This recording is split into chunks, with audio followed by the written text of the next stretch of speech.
Hello, and welcome to By the Fire, where each week we bring in a different historian to tell us about our nation's great history.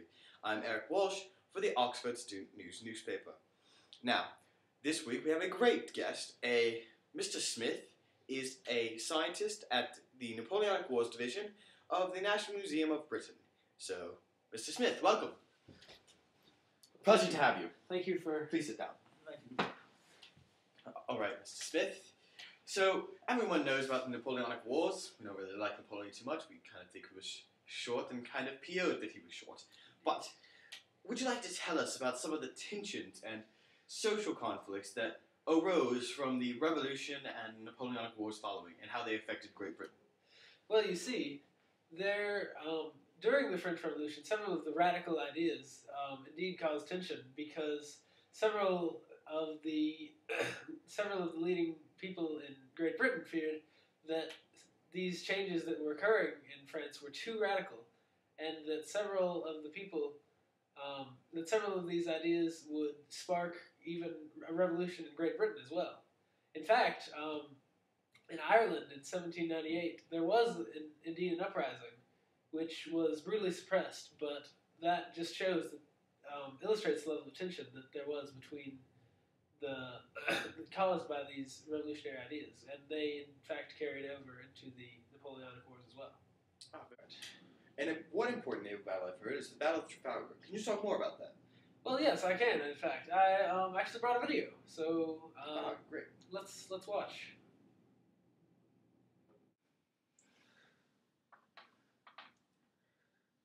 The day is October 21st, 1805. Spain and France are getting ready to invade the English coast in a much cleaner line than that. But England has one last chance to stop them. The aggressive Admiral Nelson needs a plan to get through the Navy with much smaller ships and greatly outnumbered. What does he do? He decides to play the wild card and go in directly and split the difference between the two ships. Just like this. Gasp. So Cameron split the ships and was able to fire between them, and all of a sudden, everybody went into confusion. No one understood what was going on. And eventually, England came out on top, while the other two fleets were out of control, could not win. Now, there was one thing that you need to know about the Battle of Trafalgar. It was a very bloody battle. Many people lost their lives. But the thing about Trafalgar is that had it not happened, France would have gotten into England, and all of a sudden, England's world as they knew it would have been gone and disappearing. But oh well, that didn't happen. Napoleon never won the war. Please talk about the 6 coalitions that Britain used when trying to attack France, and how they culminated. Well, these coalitions were formed with the various powers in Europe at the time, which were Russia, Austria, and Prussia. But 5 of these coalitions failed. However, ultimately, the 6th coalition, which culminated in the Battle of Waterloo, was in fact successful. And I think we have another video about that as well. Fantastic. So, yes. My liege. Hey, soldier. We won the battle. What battle? No, you don't understand. The ships are in the harbor. What battle? We didn't use ships. We used the army. Army? England doesn't have an army. Of course we have an army. Every country has an army. We just won a battle with an army. It's the Battle of Waterloo. No. So you see our ships? They're out in this harbor. It's 1815. Britain doesn't just have a navy anymore. Well, okay. What happened in this battle? Well, we chose a very strategic position, in a very small radius. Now, Napoleon did have a lot of troops, but we've crushed him in such a small place that he didn't have an option but to simply cram together. The battle got bloody very quickly, but luckily the Prussians came late and helped us to win. Well, how many men did we lose in this battle? Sir, my shirt is red. It was white at the beginning. It is red. Are you colorblind? Do you need a test? I can see that it's red. Yes, well, we lost 55,000 men in this battle. France lost almost 60,000 overall. So that makes over 100,000 people lost in the battle. It was very bloody, and quite frankly, I'm cold and want to go home. And what of Napoleon, the French yes. leader? Well, Napoleon was captured at the end of the battle, I presume that he'll be taken to an island in the South Atlantic and die within 6 years. I see. Keep up the good work. Thank you, sir.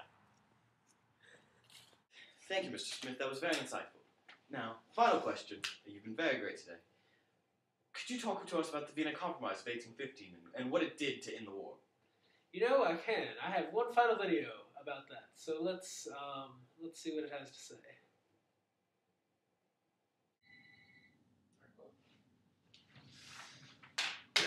All right. Thank you, everyone, for joining us.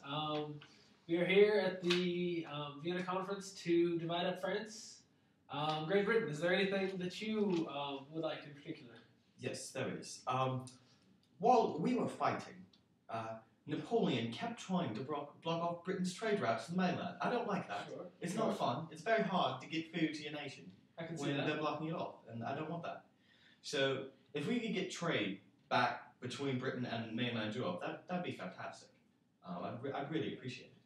Also, and this is going to sound kind of savvy, but it would be great if we could just have peace in mainland Europe. This fighting is really annoying.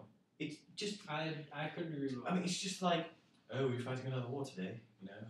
Yeah. Oh, wake up, gotta fight a war. But set out the blockades again, we've got a war coming. You know, Britain doesn't have much of an army. We don't like defending ourselves. We just have to put stuff out and be like, oh, here's our blockade, we can't do anything, we can't get any more food. So, yeah, we're just going to wait here for this to end.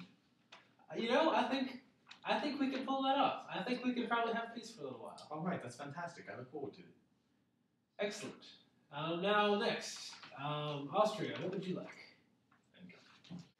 Wow, Mr. Smith, I did not know there was that much to know about Britain's role in the French Revolution.